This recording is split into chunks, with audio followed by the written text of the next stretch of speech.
From the moment I was able to wrap my little hands around that weird N64 controller, I had been in love with video games. I didn't know at the time that love would form a bit of a problem. If Mario Kart was a gateway drug, then The Legend of Zelda was crack, and even though at the time my tiny brain could not understand the concept of drifting or physics, I loved every second of it, even if we had to restart Ocarina of Time over and over again because someone may or may not have misplaced that chunky N64 memory card. And even though we only had a handful of video games and I was still having a hard time remembering the buttons on the controller without looking down at it, these video games would go on to define not only my earliest memories in video games, but also my life. But as time went on, my taste for video games would change for better or worse. The GameCube would expand upon that familiar taste from the N64 with a new Mario Kart and Zelda that I would fall in love with again, but it would also introduce never before had experiences with a cozy life sim in Animal Crossing, a flashy fighter in Melee, and whatever this is. The Wii would do the same by introducing a new Mario Kart and Zelda again, but also new and even more exhilarating experiences such as bowling and tanks and saxophones. Yeah, you may have guessed that we were a Nintendo household exclusively, and you'd be right, but it was consistent.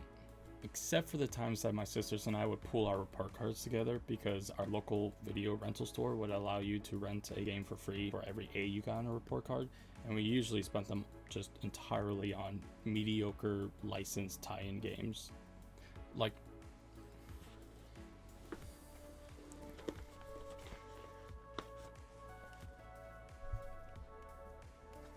why do I have these? Besides those rental games, all of our games were Nintendo games. We'd have to wait until Christmas just to get our hands on any game that had released that year. And in between Christmases, well, we would just have to play Mario Kart and party over and over again. Miyamoto was like our Santa, and that green little elf was our idol. Nintendo may have had us in a chokehold, but we were happy. Life was good.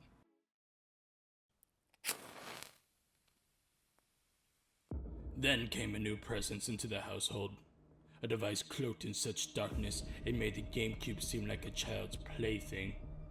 It carried an aura of violence so palpable I had to look away, fearing my mother's disapproving eyes. It spoke in such harsh and colorful language that it expanded my vocabulary far beyond what PBS ever did. I of course speak of PlayStation 3.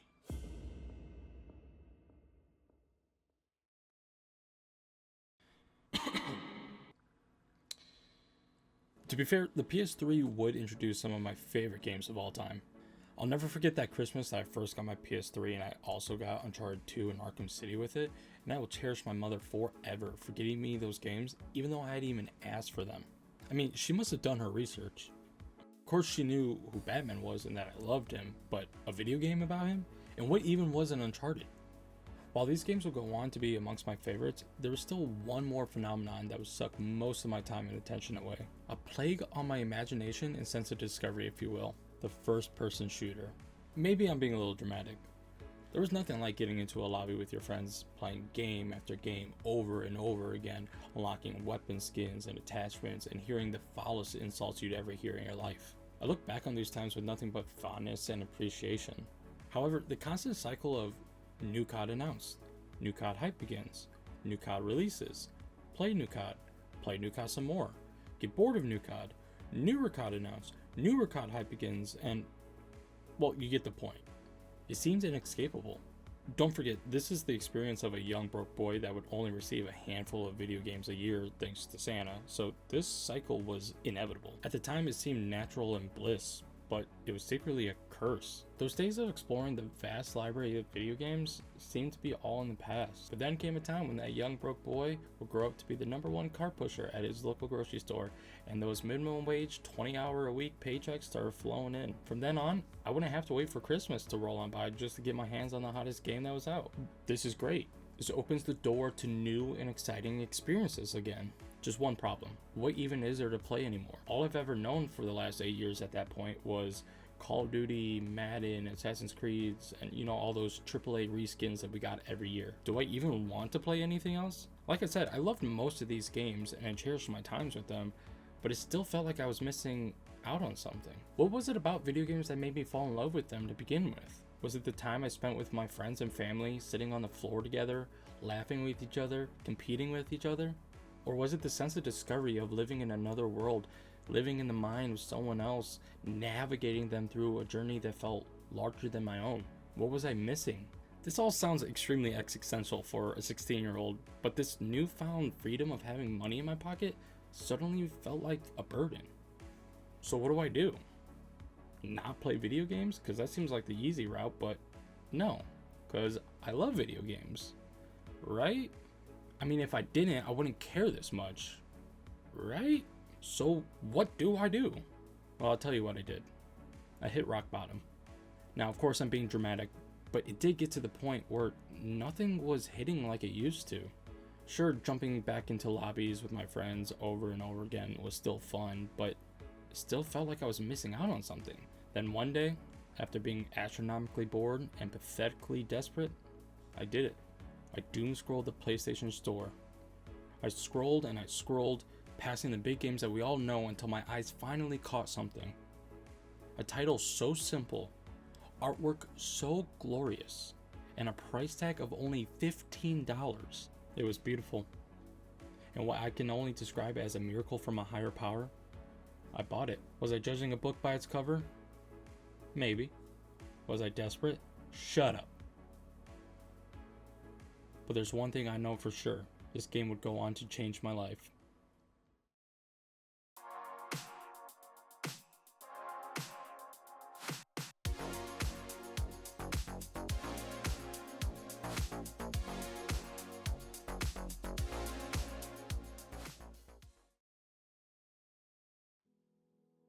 Our story starts in Boulder, Colorado, 1975.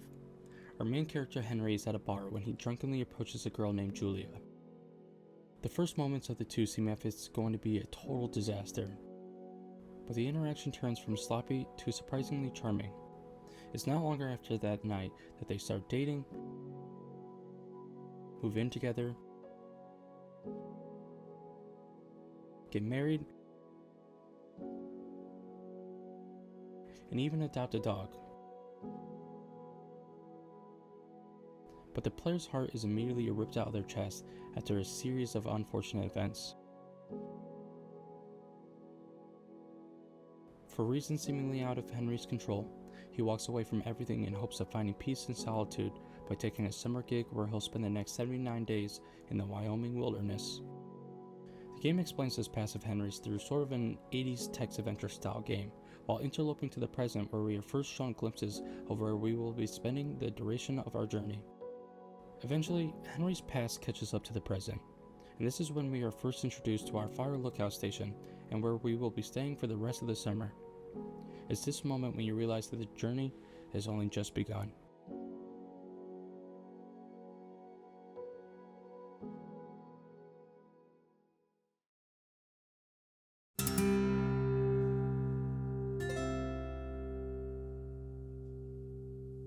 Before we talk about what you, the player, will be doing on this journey, let's first get the obvious out of the way.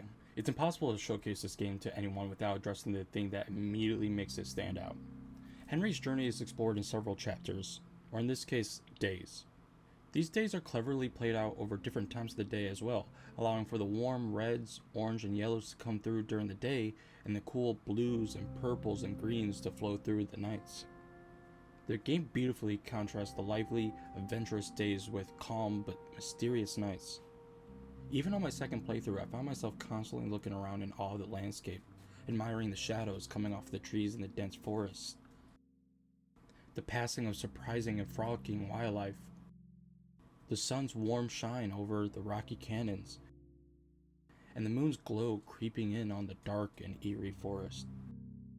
It's hard to find yourself on top of a cliff, seeing the vast wilderness stretch across the land, and not just rest for a second, taking it all in. I found myself doing this constantly. Just about every frame of this game could be framed to be put up on a wall. But the game's not just all show. The game elegantly manages to pair its show with sound. Chris Ramo carefully crafts a soundtrack to match the emotions of not only our character's mood throughout the journey, but the atmosphere of the land surrounding our character. Much like the visuals contrasting from day and night, the sound manages to complement it effortlessly. For many, the soundtrack of Firewatch may not stand out to them, but I think that's why it works so well. It never punches the players in the teeth, overwhelmingly forcing them to feel one way or another, rather perfectly matching the visuals and the audio to create an atmosphere that allows the player to come to their own conclusions. Aside from the music, the distant sounds of a flowing waterfall, the rustling of leaves, and the gust of wind blowing smoke and embers as the threat of a looming fire continues to engulf more and more of the land and air as the days go on by, completes the atmosphere, allowing you to be immensely immersed into the Wyoming wilderness. The game almost seems to reward you with all this, as you're slowly directed to navigate the lands with tasks for your duration of your time here. Which leads me to my next point. This is where it gets a little tricky.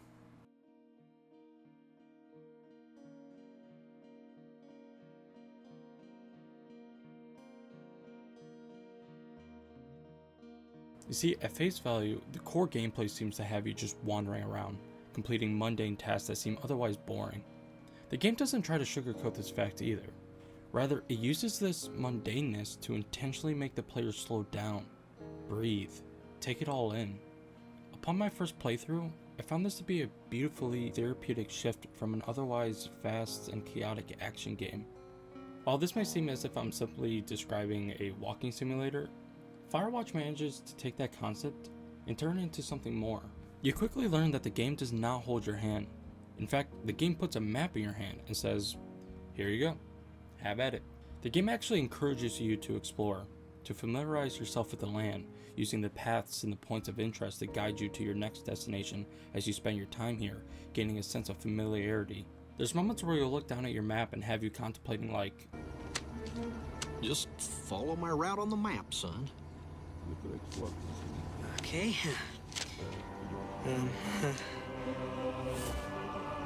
Here comes our junction. Okay, Max, now this is it. Left or right? Come on, Max!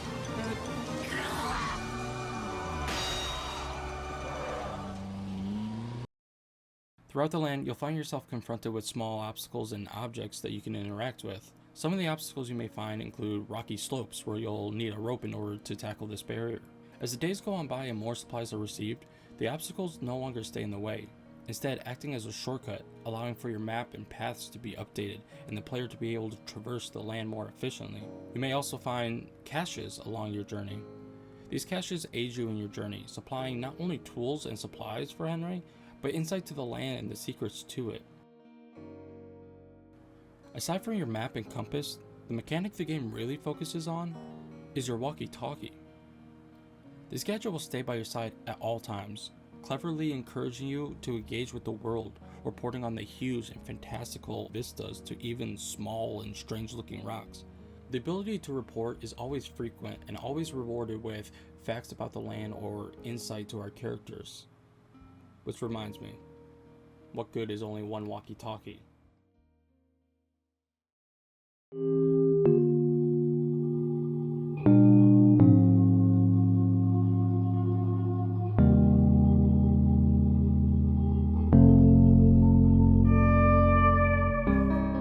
So yeah, like I said, it's easy to look at this game at face value and see it simply as a walking sim with stunning visuals. But where the game really shines is in its writing. Let's take it back to the beginning of the game, back to when we were first met with our fire lookout station.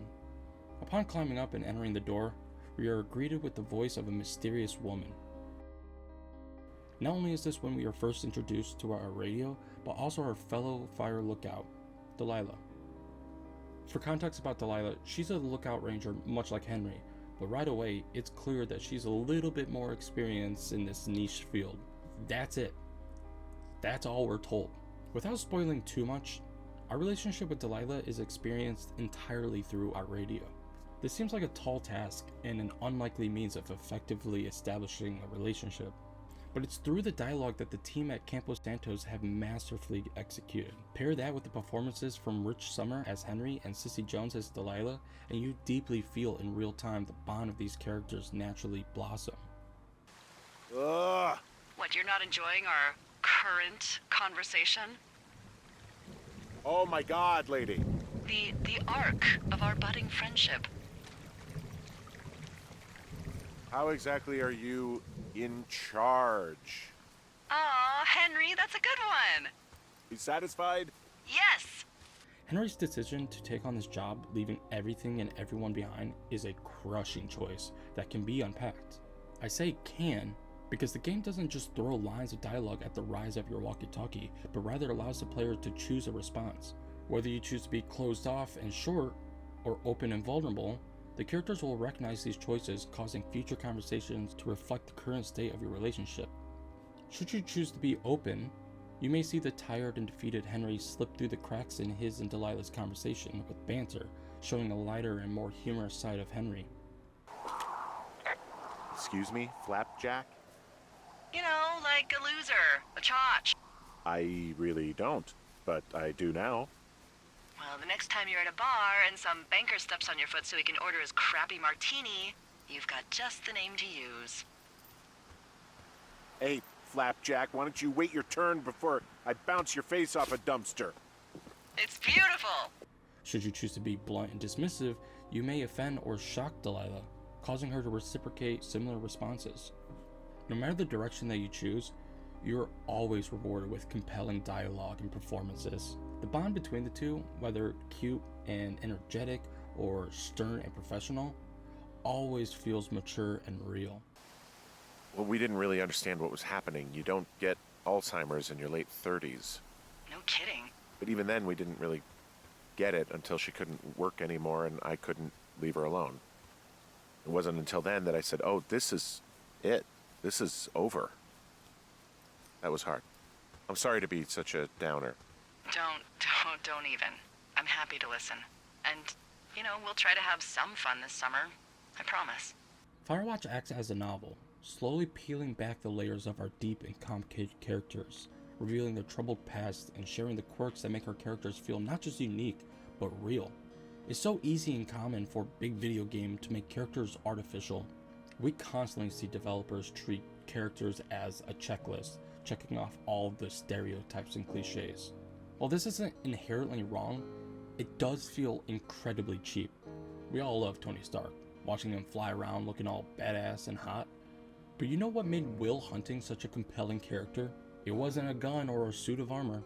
Now, I don't want to upset anyone. There's nothing wrong with a Tony Stark or a Nathan Drake or a Master Chief. But seeing the natural bond of characters that feel both original and authentic in a video game where you're in control feels incredibly refreshing. And when you hear that the writer and co-founder of Campo Santos, Sean Vanneman, had previously worked for Telltale, everything starts making a little bit more sense. I should also mention that the game is not just all frolicking around, picking daisies and reporting potential fires. The game has a series of mysterious events that stretch across the summer, slowly unraveling secrets of the land. I know it just sounds like I'm shoehorning this in at the end, and I am, but the game does not shoehorn this in. There are many moments the game effectively creates creepy and tense moments that make it almost terrifying to look behind you. And while they do this well throughout the game, by the end, none of it mattered to me. In fact, when I played this game again for this video, I almost totally forgot about it. But it does keep you on your toes. Like I said, when I first stumbled across this game, I thought I was just in for a visual treat.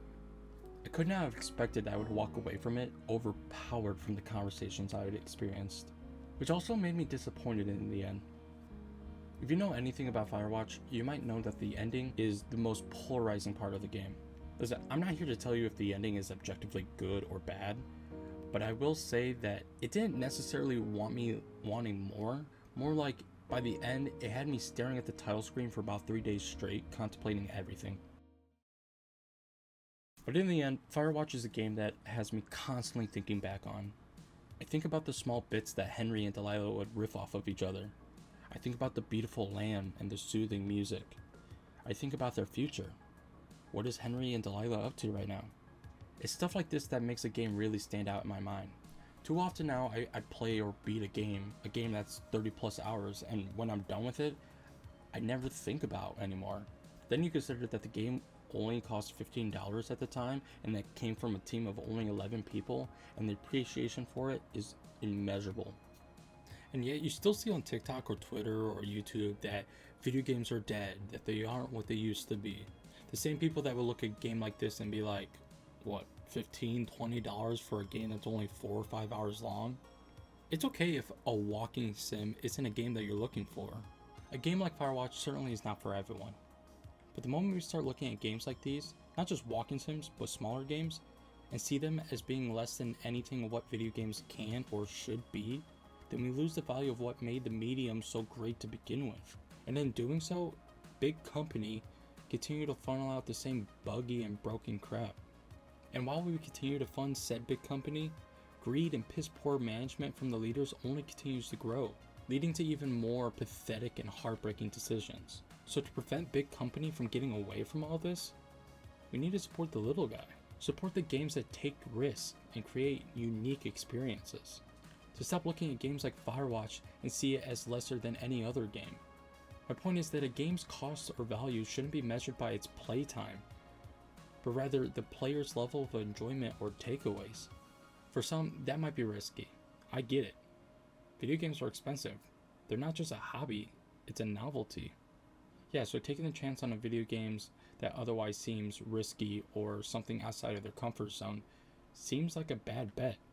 But for the people that are bored and desperate and frustrated with the current output of games, much like I was when I first played Firewatch, this could be exactly what they're looking for. For me, Firewatch was more than that. Firewatch opened my eyes to a whole new genre that from then on would continuously keep me exploring and satisfied. Without Firewatch, I may not have given Journey a chance, or Outer Wilds, or Dead Cells, Celeste, Spelunky, Hotline Miami, Katana Zero, Call of the Land, Broforce, Balatro, Risk of Rain, Hollow Knight, Overcooked, Vampire Survivors, and God forbid, if I had missed out on Stardew Valley, would I even be making this video? I'm proud of 16-year-old Poogles for taking that leap of faith and taking a chance on Firewatch. I knew then I was taking a chance, but I didn't know it would impact me the way it did. Without that game, my love for video games may have dwindled, especially given the current climate of AAA gaming. So, if you're still watching, and you haven't played any of those games I just listed, I encourage you to try one out. When big company continue to underdeliver, look to the small guy.